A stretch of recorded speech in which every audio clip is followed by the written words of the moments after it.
Want to create a Zoom meeting link? In this video, I will guide you step by step on how you can do that. The first thing you want to do is launch open the Zoom app.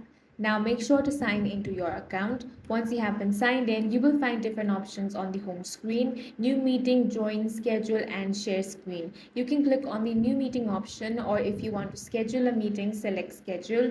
Now over here, you want to type in the name of your meeting. After that, select the date and time. Once you have selected that, you can also select the repeat option if you want to repeat the meeting. Now, if you want to add invitees over here, you can do that. Next, select your meeting ID type. You can generate that automatically.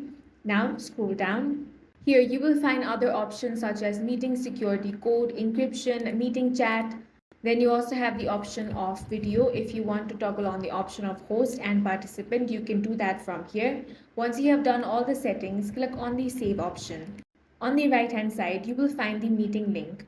To get your meeting link, click on the three dots. Now click on copy invitation. If you paste it, here you can easily find your meeting link. And that's all for this video. If you found it useful, make sure to hit the like button and subscribe for more videos like this.